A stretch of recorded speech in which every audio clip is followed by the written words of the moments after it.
बोले गौ माता की जय। बाबा जी सत्यनारायण मौर्य जी यहाँ बैठे हुए, आपके आने के पहले बाबा हमारे राजेश चेतन भैया 50 बार बता चुके अमेरिका गए थे, अमेरिका गए थे, अमेरिका गए थे, अमेरिका गए थे, लंदन गए थे, जापान गए थे, कहीं भी गए थे, आए कहाँ? आए कहाँ? भारत आए ना। यही राष्ट्र में राम है भैया। अमेरिका गए थे, लंदन गए थे, जर्मनी गए थे, जापान गए थे, 14 साल बाहर रहे थे, लंका को जीत लिए थे और लंका सोने की थी। और लक्ष्मण भैया ने भी कह दिया कि भैया युद्ध जीत लिए हैं, हर विजित सेना की तरह हम लोग भी यहाँ कुछ दिन रहेंगे, मौज मस्ती करेंगे, आनंद लेंगे, लंका के वैभव का आनंद लेंगे। तो राष्ट्र में राम क्या है राजेश चेतन भैया सुन लीजिए। राम जी को जब लक्ष्मण ने ये कहा तो राम जी ने क्या जवाब दिया सोने की लंका के संबंध में? अभी स्वर्णमयी लंका नमे लक्ष्मण रोचते जननी जन्मभूमि से स्वर्गादपि गरीयसी। हे लक्ष्मण, यद्यपि लंका सोने की है लेकिन 14 साल से अपनी माँ से दूर हूँ, अपनी मातृभूमि से दूर हूँ। भले सोने की लंका है, वे मुझे सुहाती नहीं है। अब जितनी जल्दी हो सके अपनी जन्मभूमि में अपनी जननी के पास जाऊंगा। ये राष्ट्र प्रेम है राम के अंदर, ये राष्ट्र में राम है और राम में राष्ट्र है। तो भैया सोने की लंका में चले जाओ, अमेरिका चले जाओ, जापान चले जाओ। राजेश चेतन भैया, यदि राष्ट्र में राम और राम में राष्ट्र है तो हमको वापस कहाँ आना है? अपनी जन्मभूमि में आना है, अपने राष्ट्र में आना है, अपने देश में आना है, क्योंकि जननी और जन्मभूमि स्वर्ग से भी ये राष्ट्र में राम है।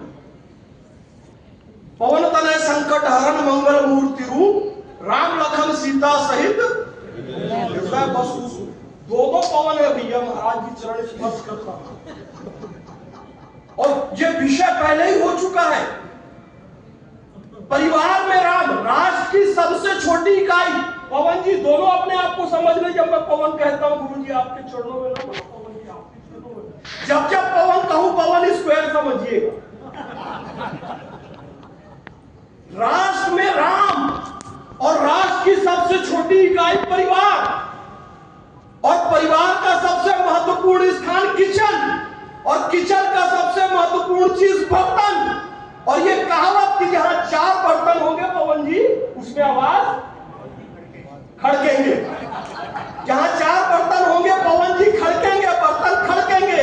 जहां 4 भाई होंगे, जहां 4 परिवारों का खाना एक साथ बनेगा, जहां 4 भाई 4 बहुएं होंगी तो बर्तन तो खड़केगा, आवाज तो होगी, और बर्तन खड़केगा, आवाज होगी, और नहीं भी होगी तो एक मंत्रा जरूर होगी। बर्तन नहीं भी खड़के तो खड़काने का प्रयास करेगी। तो राष्ट्र की सबसे छोटी इकाई परिवार, और मंत्रा अगर बर्तन खड़काने का प्रयास करेगी तो याद रखना मंत्रा, तो जिसका घर तोड़ने का प्रयास करेगी वो घर टूटेगा नहीं, वो रसोई टूटेगी नहीं, वो भाइयों में प्रेम टूटेगा नहीं, तेरी कमर की हड्डी टूट जाएगी लेकिन राम जी और भरत के बीच का प्यार बढ़ता जाएगा। और भैया यही तो राष्ट्र की नींव है, यही तो राष्ट्र की नींव है कि परिवार मजबूत रहे। तो भगवान श्री रामचंद्र जी ने स्पष्ट संदेश दे दिया है, सीता होगी नारी तो पूजनीय होगी भैया, कौशल्या होगी तो पूजनीय होगी, राधा रानी होगी तो पूजनीय होगी, लेकिन मंत्रा होगी तो कमर की हड्डी टूटेगी, शूर्पणखा होगी तो नाक कटेगी।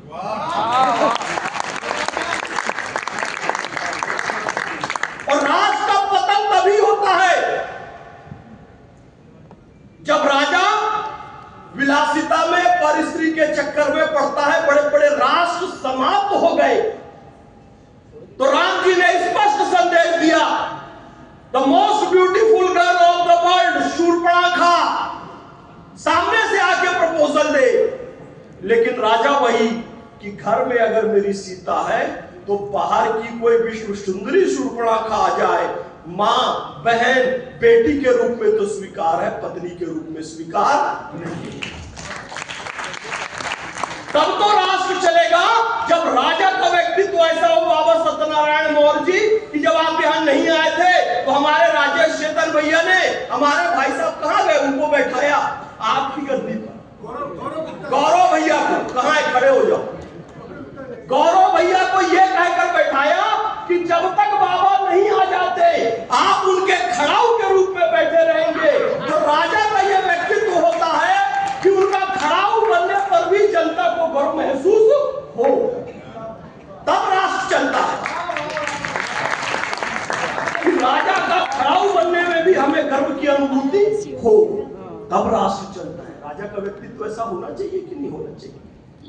बिल्कुल होना चाहिए, क्योंकि कहते हैं जैसा राजा है वैसी प्रजा होगी। तो राजा को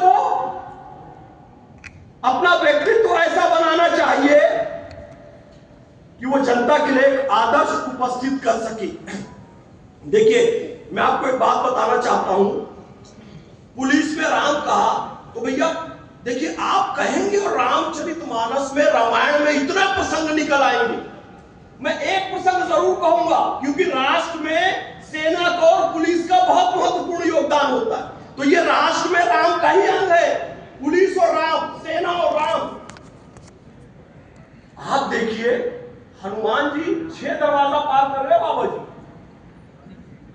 पुलिस में राम समझिएगा, सेना में राम समझिएगा, और 7वें दरवाजे में देखते हैं तो अपना हमशक्ल खड़ा हुआ है। बोले यार ये तो मेरे ही जैसे लिख रहे। बाबा की स्टाइल में बोलता, बाबा सब इनका चेला होना है, इनके साथ इतना घूमता। बोले यार ये तो मेरा हमशक्ल खड़ा हुआ है, क्या नाम है उसका? अरे बोलिए ना आप लोग भी। मकरध्वज जी खड़े हुए। बोले अब तो मामला आसान हो गया, क्योंकि उन्होंने कहानी भी सुना दी मकरध्वज जी ने।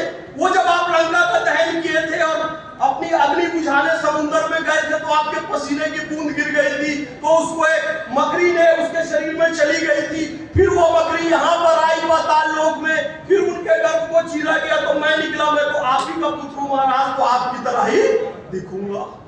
हनुमान जी बोले मामला आसान, ये तो अपना ही बेटा, सबसे कठिन दरवाजा समझ रहा था, वहां तो अपना ही बेटा बैठा हुआ है, खेल आसान हो गया। लेकिन मकरध्वज ने किसका नमक खाया था? हैं? किसका नमक खाया था? अहिरावण का नमक खाया था। उसको पाला पोसा किसने थे? अहिरावण ने पाला पोसा था। उसका जन्म कहां हुआ था? तो जिस स्थान में जन्म हुआ, बाबा जी समझिए, बाबा जी को क्या समझाऊंगा, बाबा जी समझिए। तो बाबा जी सुनिए, अहिरावण का नमक खाया, जहां जन्म हुआ उसके पुलिस गार्ड की जिम्मेदारी मकरध्वज को मिली गेट की। तो मेरा बाप भी आ जाएगा तो मैं अपनी जन्मभूमि से गद्दारी नहीं करूंगा। ये नहीं कि बाप आ गया तो खोल दिया दरवाजा, अरे मेरी जन्मभूमि है यार। तो समझना यह है कि पुलिस में राम इसलिए जरूरी है कि हनुमान जी के पसीने की एक बूंद में वतन से वफादारी की खुशबू है, मकरध्वज जैसा बेटा पैदा करने।